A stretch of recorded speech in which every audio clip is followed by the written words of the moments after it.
Hi అండి, అందరికీ నమస్కారం. అందరూ ఎలా ఉన్నారు, ఏం చేస్తున్నారు? నేనైతే చాలా బాగున్నాను. ఈ టెంపుల్ శ్రీ కార్యసిద్ధి పంచముఖ ఆంజనేయ స్వామి వారి టెంపుల్. ఇది BHCలో ఉంది. మేము 1 మంత్ బ్యాక్ వెళ్ళినప్పుడు శ్రావణ మాసంలో ఈ వీడియో తీశాను. అప్పటి నుంచి పోస్ట్ చేయలేదు, అందుకే ఇప్పుడు చేశాను అనమాట. ఈ ఆలయాన్ని సద్గురు సచ్చిదానంద స్వామి ట్రస్ట్ వాళ్ళు కట్టించారు. ఇక గుడి విషయానికి వస్తే చాలా బాగుంది. చూడండి, చాలా విశాలంగా ఉంది, చాలా ప్రశాంతంగా ఉందన్నమాట. ఇది ఎంట్రన్స్ గుడికి.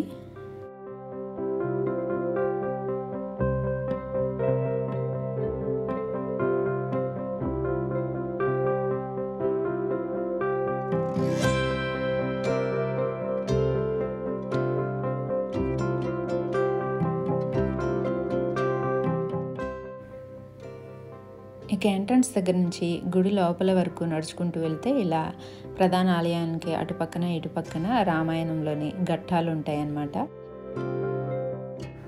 ఇక్కడ స్వామివారికి అభిషేకాలు, వడమాల అంటే అప్పాల మాల పూజ, ఆకు పూజ, సింధూర సేవ అన్నీ చేస్తూ ఉంటారనమాట. గుడి లోపల వైపుకి వెళ్తే పంచముఖ ఆంజనేయ స్వామి వారు, పంచముఖ ఆంజనేయ స్వామికి ఇటువైపున సీతారాముల వారు, ఒక పక్కన వినాయకుడు, ఇంకొక పక్కన అమ్మవారి చిన్న ఆలయాలన్నీ ఉన్నాయి. ఇక గుడి లోపల వైపున వీడియో తీయకూడదు కాబట్టి మేమైతే ఇక వీడియో తీయలేదు. బయట వైపే ఇది మొత్తం ఇలా తీసి చూపించాను.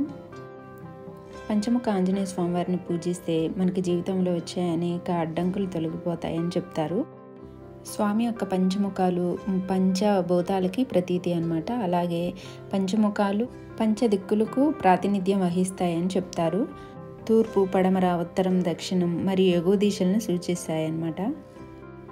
ఇలా పంచముఖాలు కలిగి ఉన్న ఆంజనేయ స్వామి వారు 1000 సూర్యుల కాంతిని, శక్తిని కలిగి ఉంటారని చెప్తారు. ఇలాంటి పంచముఖ ఆంజనేయ స్వామి వారిని ఆరాధిస్తే మనకున్న అనేక భయాల నుంచి, నెగిటివిటీస్ నుంచి, అంటే చెడు దుష్ట శక్తుల నుంచి కూడా రక్షించబడతాము. మేము గుడికి వెళ్ళిన రోజు అనుకోకుండా ఆ రోజు ఏదో విశేషమైన రోజు అనమాట. నాకు తెలిసి అది శని త్రయోదశి అనుకుంటున్నాను. ఆ రోజు యజ్ఞాలు అన్నీ చేస్తున్నారు. ఆంజనేయ స్వామి వారికి పంచముఖాలు ఎందుకున్నాయి అనే విషయానికి వస్తే, మనకి రామాయణంలో రామలక్ష్మణులు యుద్ధంలో స్పృహ తప్పి పడిపోయినప్పుడు వాళ్ళని కాపాడటానికి స్వామి ఇట్లా పంచముఖాలని ఏర్పరచుకొని పంచముఖ ఆంజనేయ స్వామిగా ఏర్పడ్డారని తెలుస్తుంది. గుడికి ఒక పక్కన పిల్లలు ఆడుకోవడానికి చిన్న పార్కు లాగుంది. ఆ తర్వాత గోశాల ఉందన్నమాట.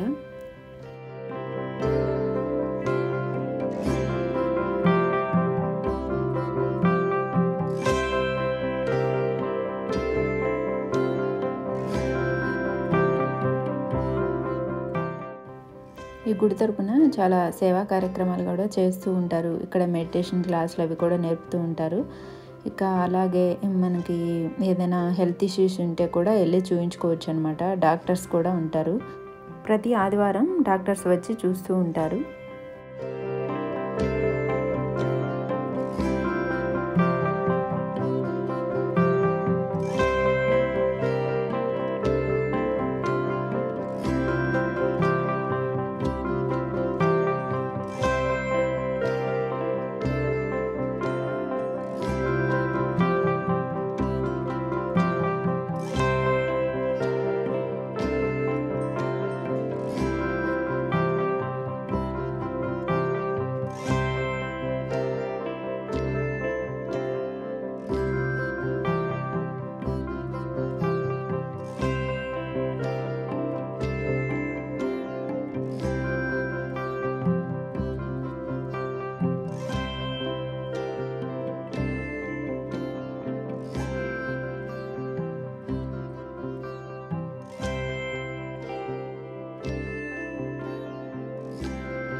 మేము వెళ్ళిన రోజు గుడికి ఒక పక్కన చిన్న ఎగ్జిబిషన్ లాగా పెట్టారనమాట. చాలా బాగున్నాయి. దేవుడు ప్రతిమలు, కాటన్ బట్టలు అవన్నీ ఉన్నాయన్నమాట.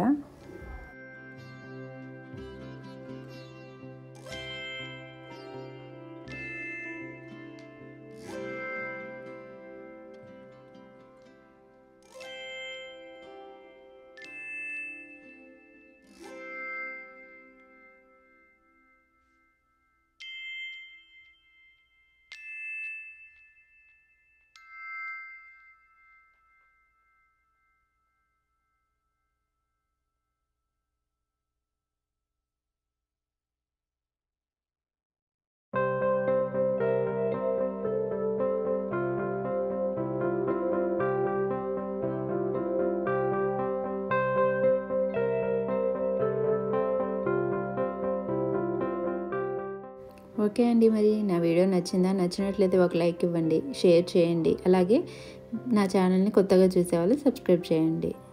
మళ్ళీ ఇంకొక మంచి వీడియోతో మళ్ళీ కలుసుకుందాం. అంతవరకు సెలవు, బాయ్.